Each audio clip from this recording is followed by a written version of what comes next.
திருச்சிற்றம்பலம். ஸ்ரீ பரஞ்சோதி முனிவர் அருளிய திருவிளையாடல் புராணம் பாகம் 26 பாண்டித் திருநாட்டுப் படலம் பகுதி 8. பாண்டிய நாட்டின் சிறப்பு அது தமிழ்மொழி சிறப்பாக வழங்கும் நிலம் என்பதனால். எனவே தமிழ் மொழியின் சிறப்பை கூறி அதன் மூலம் பாண்டிய நாட்டின் சிறப்பை ஸ்ரீ பரஞ்சோதி முனிவர் அடுத்து வருகின்ற திருப்பாடல்களிலே அருளுகின்றார். அடுத்த திருப்பாடல்: விடை உகைத்தவன் பாணினிக்கு இலக்கணம் மேனாள் வடமொழிக்கு உரைத்து ஆங்கு அயன் மலையமாமுனிக்கு திடமுறுத்தி அம்மொழிக்கு எதிராக்கிய தென் சொல் மடமகள்க்கு அரங்கம் என்பது வழுதி நாடன்றோ என்பது திருப்பாடல். விடை உகைத்தவன் இடபவாகனத்தை செலுத்தியருளும் சிவபெருமான். அவர் பாணினிக்கு இலக்கணம் மேனாள் வடமொழிக்கு உரைத்து ஆங்கு. பாணினி என்னும் ஓர் முனிவருக்கு இலக்கண சூத்திரத்தை முன்னாளில் வடமொழியாகிய சம்ஸ்கிருத பாஷைக்கு சொல்லி அருளியது போலவே மலையமாமுனிக்கு இயல்திடம் உறுத்தி பொதியமலையில் எழுந்தருளிய பெரிய அகஸ்திய முனிவருக்கு இலக்கண சூத்திரத்தை ஐயன் திரிபர கூறியருளி வடமொழியைப் போன்றே இருக்கின்ற தென்மொழி என்ற தமிழ்மொழி என்ற பெண்ணுக்கு நாடகசாலையாக சொல்லப்படுவது இந்த பாண்டிய நாடு அல்லவா என்பது இத்திருப்பாடலின் கருத்து. சிவபெருமான் அறக்கடவுள் என்பதை குறிப்பதற்கு அவ் அறத்தின் வடிவமே ரிஷபமாய் இருத்தலால் விடை உகைத்தவன் என்று திருப்பாடலிலே ஸ்ரீ பரஞ்சோதி முனிவர் அருளுகின்றார்.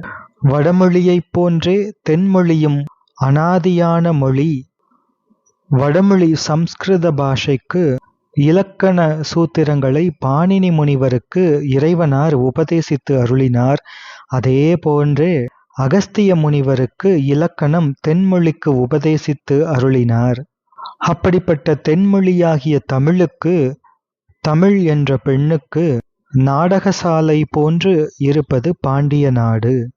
சோழ நாடும் சேர நாடும் தமிழ் வழங்கும் நிலங்கள் என்றாலும் இப்பாண்டிய நாட்டிற்கு என்ன சிறப்பு என்றால், இங்கேதான் சிவபெருமான் சங்கப் புலவர்களோடு தானும் ஓர் புலவராயிருந்து தமிழ் ஆராய்ந்த இடம் இப்பாண்டிய நாடு. எனவே தமிழ் என்ற பெண்ணுக்கு அரங்கம் நாடகசாலை என்பது வழுதி நாடு என்று போற்றப்படுகின்ற பாண்டிய நாடே ஆகும்.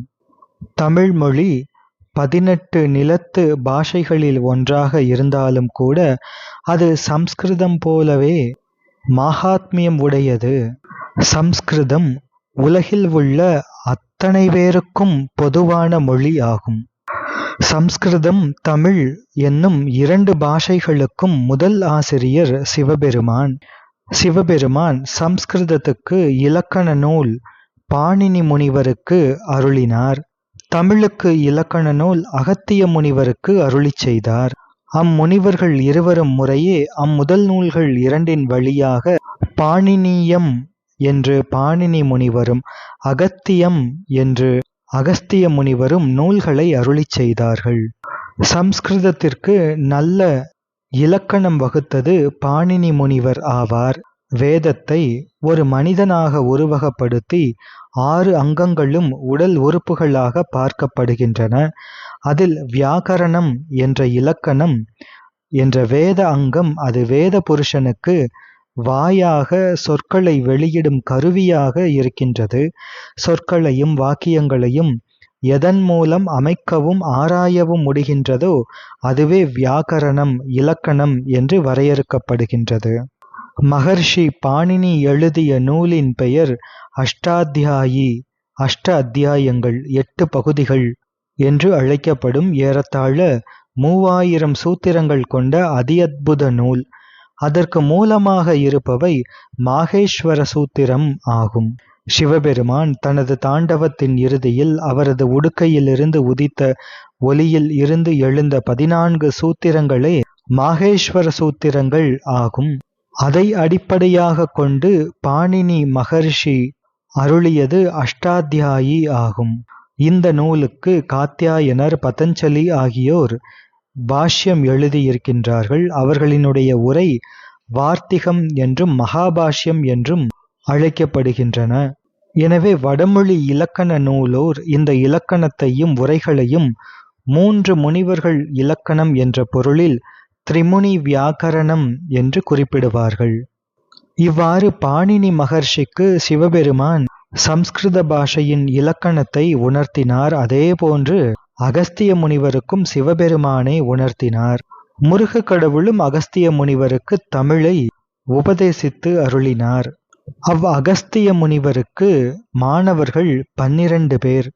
தொல்காப்பியர், அதங்கோட்டாசிரியர், துராலிங்கர், செம்பூட்சேய், வையாப்பியர், வாய்ப்பியர், பனம்பாரனார், களாரம்பனார், அவிநயனார், காக்கைப்பாடினியார், நற்றத்தனார், வாமனர் என்று 12 மாணவர்கள் அகஸ்திய முனிவருக்கு.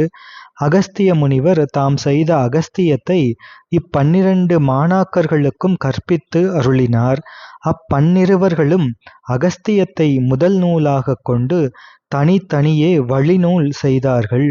அவைகளில் ஜமதக்னி முனிவருடைய புத்திரரும் திருணதூமாக்னி என்னும் பெயரை உடையவருமாகிய தொல்காப்பிய முனிவர் செய்த நூல் மிகச் சிறந்ததாக அமைந்தது. தொல்காப்பியர் முதலிய 12 மாணாக்கர்களும் கூடி புறப்பொருள் பன்னிரு படலம் என்னும் ஒரு நூல் செய்தார்கள். அகத்தியத்துள்ளே இயற்றமிழ், இசைத்தமிழ், நாடகத்தமிழ் என்னும் 3 தமிழும் விரவி கூறப்பட்டன. அவற்றுள் இயற்றமிழை வேறு பிரித்து வழிப்படுத்தினார் தொல்காப்பியர் முதலானவர்கள். இசைத்தமிழை பிரித்து வேறாக வழிப்படுத்தியவர்கள் பெருநாரை, பெருங்குறுகு முதலிய நூலுடையார். நாடகத்தமிழை தனி நூலாகச் செய்து வழிப்படுத்தியவர்கள் தமிழ்படுத்தார், முறுவல், சயந்தம், குணநூல், செயிற்றியம் முதலிய நூல் உடையவர்கள். எனவே வடமொழியை பாணினிக்கு வகுத்தருளி அதற்கு இணையா தொடர்புடைய தென்மொழியை உலகமெல்லாம் தொழுது ஏத்தும் குடமுனிக்கு வலியுறுத்தார். கொல்லேற்று பாகர் எனில் கடல் வரைப்பின் இதன் பெருமை யாவரே கணித்தறிவார் என்றும், இருமொழிக்கும் கண்ணுதலார் முதல் குரவர் இயல் வாய்ப்ப இருமொழியும் வழிப்படுத்தார் முனிவேந்தர் இசை பரப்பும் இருமொழியும் ஆன்றவரே தழீயினார் என்றால் இவ்விருமொழி நிகரென்னும் இதற்கும் ஐயம் உளதேயோ என்றெல்லாம் காஞ்சி புராணத்தில் ஸ்ரீமத் மாதவ சிவஞான சுவாமிகள் அருளியிருக்கின்றார்கள். இவ்வாறு சிவபெருமானால் அகஸ்திய முனிவருக்கு உணர்த்தப்பட்ட மொழி தமிழ் மொழி. இத்தமிழ் மொழி வழங்கும் நிலப்பரப்பு அது கிழக்கே கிழக்கு கடல், தெற்கே குமரி, மேற்கே மேற்கு கடல், வடக்கே திருவேங்கடம் என்ற 4 எல்லைக்குள் வாழக்கூடிய மக்களால் பேசப்பட்டும் பேணப்பட்டும் வரக்கூடிய மொழி அதற்கு தமிழ் மொழி என்று பெயர். தொன்மை சான்ற இத்தமிழ் மொழியை புறமூன்று எரித்த விரிசடைக் கடவுளே அருளிச் செய்கின்றார். எல்லா மொழிகளையும் இறைவன்தான் அருளிச் செய்கின்றார். ஆனால் மற்ற மொழிகளையெல்லாம் ஏதோ ஒரு உயிரை அதிஷ்டித்து நின்று அருளுகின்றார். ஆனால் தமிழ் மொழியை, சமஸ்கிருதத்தை என்ற இந்த 2 மொழிகளையும் இறைவன் தானே நேரடியாக உமையம்மைக்கு அருளிச் செய்கின்றார். எனவே இறைவரது திருவடியை அடைவதற்கு தலையாய உபகாரமாக உள்ள மொழிகள் சம்ஸ்கிருதமும் தமிழ் மொழியும் ஆகும். ஆரியமும் தமிழும் உடனே சொல்லி காரிகையார்க்கு கருணை செய்தானே என்பது திருமூலதேவநாயனார் அருளிய திருமந்திரம். தமிழ் சொல்லும் வடசொல்லும் தாழ் நிழல் சேர என்பது எம்பிரான் திரு ஞானசம்பந்த பெருமான் அருளிய தேவாரம் முதல் திருமுறை. சிவபெருமான் இத்தமிழ் மொழியின் இலக்கணத்தை அருந்தவமிக்க அகஸ்திய முனிவருக்கு உணர்த்தினார். இதனை காஞ்சி புராணம், நெல்லை தலபுராணம், பழனி தலபுராணம் முதலிய நூல்கள் நன்றாக எடுத்து ஓதுகின்றன. ஆதியில் தமிழ் நூல் அகத்தியர்க்கு உணர்த்திய மாதொரு பாகனை வழுத்துதும் என்கின்றார் சேனாவரையர். நிழல் பொலி கணிச்சிமணி நெற்றியுமிழ் செங்கண் தழல்புரை சுடற்கடவுள் தந்த தமிழ் தந்தான் என்று கம்பர் இராமாயணத்தில் அகஸ்தியர் ஸ்ரீராமருக்கு தமிழ் உபதேசித்த செய்தியை கூறுகின்றார். தமிழ் என்ற சொல்லுக்கு மதுரித்து இனிக்கக்கூடிய குளிர்மை பொருந்திய வளமான மொழி என்று பொருள். இனிமையும் நீர்மையும் தமிழ் எனல் ஆகும் என்று பழைய அகராதியாகிய பிங்களந்தை நிகண்டு கூறுகின்றது. தமிழ் என்றால் இனிமையும் நீர்மையும் குளிர்ச்சியும் நிறைந்தது என்று பொருள். தன்னார் தமிழ் அளிக்கும் தன்பாண்டி நாட்டானே என்பது ஸ்ரீமத் மாணிக்கவாசக சுவாமிகள் அருளிய திருவாசக திருவாக்கு. தமிழ் மொழி என்ற இந்த பாஷை முதலில் திருக்கைலாயத்தில் சிவபெருமான் உமையம்மையாருக்கு உபதேசிக்கின்றார். சிவபெருமான் குமாரக் கடவுளுக்கு உபதேசிக்கின்றார். குமாரக் கடவுளாகிய முருகக் கடவுள் அகஸ்திய முனிவருக்கு உபதேசிக்கின்றார். அகஸ்தியர் தம் மாணாக்கர்களுக்கு உபதேசிக்கின்றார். பின்னும் இந்த அரிய பாஷை மற்ற பாஷைகள் போல் வேறு பாஷைகளின் துணை இல்லாமல் தானாய் விளங்கும் ஏற்றம் உடையது. தமிழ் பாஷை தனித்த பூர்வ பாஷை ஆகும். சம்ஸ்கிருதம் எப்படி அனாதியோ அதே போன்று தமிழும் அனாதியே ஆகும். இவ்வாறு தமிழ் மொழி குறித்து அபிதான சிந்தாமணியில் கூறப்பட்டுள்ளது. மேலும் ஒரு மொழி என்றால் இலக்கணம் இன்றியமையாதது. தமிழுக்கு முதல் இலக்கண நூல் செய்தவர் அருந்தமிழ் குரவு பூண்ட அகஸ்திய மாமுனிவர். எழுத்து, சொல், பொருள், யாப்பு, அணி என்னும் 5 இலக்கணத்தையும் விரித்து ஓதினார் அகஸ்திய மாமுனிவர். எனவே இந்நூல் அவருடைய பெயராலேயே அகஸ்தியம் என வழங்கப்படுகின்றது. இதில் சில சூத்திரங்களே தற்பொழுது வெளிப்பட்டு இருக்கின்றன. அகஸ்திய முனிவரின் 12 சீடர்களுள் ஒருவராகிய தொல்காப்பியர் 3 இலக்கணம் ஆகிய தொல்காப்பியம் வகுத்தார். எழுத்து, சொல், பொருள் என்று. இந்த இலக்கணங்களுள் பொருள் இலக்கணம் தமிழ் மொழிக்கே உரிய சிறப்பானதாக விளங்குகின்றது. இதனை தொல்காப்பிய சிறப்பு பாயிர முதல் சூத்திர விருத்தியுரையில் நமக்கு எடுத்துக்காட்டி அருளுகின்றார் ஸ்ரீ மாதவ சிவஞான முனிவர். ஈண்டு கூறும் பொருள் பாகுபாடுகள் பொது ஆகாது தமிழிற்கே சிறந்து வேறு ஒன்றால் பெறப்படாமையின் என்று மிகச் சிறப்பாக எடுத்து காட்டுகின்றார். மேலும் அகப்பொருள் இலக்கணம் கூறும் இறையனார் களவியல் என்னும் நூலை இறைவனான சிவபெருமானே அருளிச் செய்திருக்கின்றார் என்பதும் தமிழுக்கு உரிய தனிச்சிறப்பு. அதே போன்று அகப்பொருள் மிளிரும் திருக்கோவையார் என்ற நூலை இறைவனாரே ஸ்ரீமத் மாணிக்கவாசக சுவாமிகளிடம் கேட்டு பெற்றுக்கொண்டார் என்பதும் தமிழுக்கு அமைந்த மிகச் சிறப்புகளில் முதன்மையானது ஆகும். அதோடு முதல் தமிழ் சங்கத்தை இறைவனே தோற்றுவித்து அதற்கு தலைவராயிருந்த செய்தியும் இறைவனார் களவியல் உரையின் வாயிலாக நாம் அறிகின்றோம். தருமிக்காக சிவபெருமானே புலவராக வந்து பாண்டிய மன்னனின் ஐயத்தையும் தீர்த்த செய்தியை திருவிளையாடல் புராணத்திலே நாம் காண இருக்கின்றோம். அந்த செய்தியை ஸ்ரீமத் அப்பர் சுவாமிகளும் நண்பாட்டுப் புலவனாய் சங்கமேறி நற்கனக கிளி தருமிக்கு அருளினோன் கான் என்று அருளியிருக்கின்றார். அதோடு எம்பெருமான் சோமசுந்தர பெருமான் திருமுகப்பாசுரம் என்று கடிதம் வரைந்து அருளியிருக்கின்றார். அதிலே அடியவர்க்கு எளியேன் என்று இறைவர் தம் திருக்கரத்தால் திருமுகம் என்ற கடிதம் எழுதப்படும் பேறு பெற்றதும் இத்தமிழ் மொழியே ஆகும். ஆரியம் என்ற சம்ஸ்கிருதம் திருமாலை பின்தொடர திருமாலோ தமிழ் மொழியின் பின் ஓடுகின்றார் என்று குமரகுருபர சுவாமிகள் பழமறைகள் முறையிட பைந்தமிழ் பின் சென்ற பச்சை பசுங்கொண்டலே என்று மீனாட்சி அம்மை பிள்ளை தமிழில் பாடியருளுகின்றார்.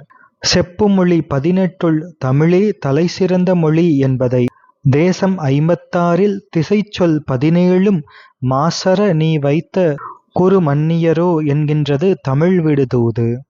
எப்படி பாணினி மகரிஷிக்கு இறைவனார் சம்ஸ்கிருத இலக்கணத்தை உபதேசித்து மாகேஸ்வர சூத்திரங்கள் மூலமாக உபதேசித்தாரோ அதே போன்று தமிழையும் உபதேசித்து அருளினார் என்று பார்த்தோம். எனவே மகாகவி ஸ்ரீ சுப்பிரமணிய பாரதியார் இவ்விருவரையும் பாடுகின்றார் தம்முடைய பாட்டில்.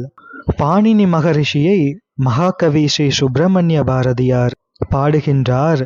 நம் பருந்திரளோடு ஒரு பாணினி ஞாலமீதில் இலக்கணம் கண்டதும் என்று பாணினி மகரிஷியை பாடுகின்றார். அதே ஸ்ரீ சுப்பிரமணிய பாரதியார் தமிழை பாடும் பொழுது ஆதிசிவன் பெற்றுவிட்டான் என்னை ஆரிய மைந்தன் அகத்தியன் என்றோர் வேதியன் கண்டு மகிழ்ந்தே நிறை மேவும் இலக்கணம் செய்து கொடுத்தான் என்று சிவபெருமானே தமிழ் மொழியை அகஸ்திய முனிவருக்கு உபதேசித்தார், பெற்று கொடுத்தார் என்று மகாகவி பாரதியார் பாடுகின்றார்.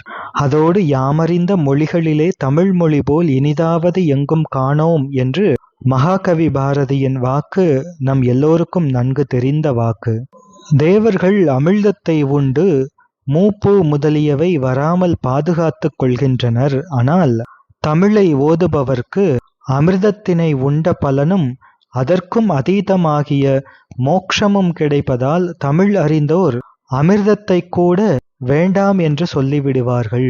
தெள்ளுற்ற தமிழமுதின் சுவை கண்டார், இங்கு அமரர் சிறப்பு கண்டார் என்று மகாகவி பாரதியார் கூறுகின்றார்.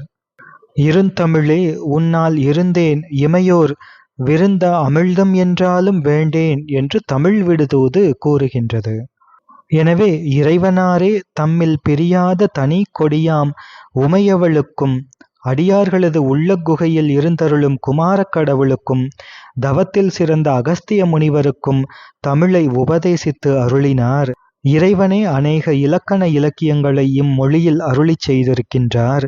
இறைவனை பாடியும் பரவியும் வழிபட்டு ஏத்துவதற்கு ஏதுவான மொழியாக தமிழ் மொழி இருக்கின்றது.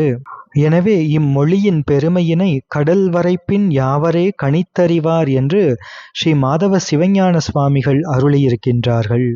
இத்தகைய சிறப்புடைய தமிழ் மொழி என்ற பெண்ணிற்கு நாடகசாலையாக சொல்லப்படுவது பாண்டிய நாடு அல்லவா என்று ஸ்ரீ பரஞ்சோதி முனிவர் வியந்து போற்றுகின்றார். தமிழை போற்றி அதன் மூலம் பாண்டிய நாட்டின் சிறப்பை எடுத்து போற்றுகின்றார். தொடர்ந்து சிந்திப்போம். திருச்சிற்றம்பலம்.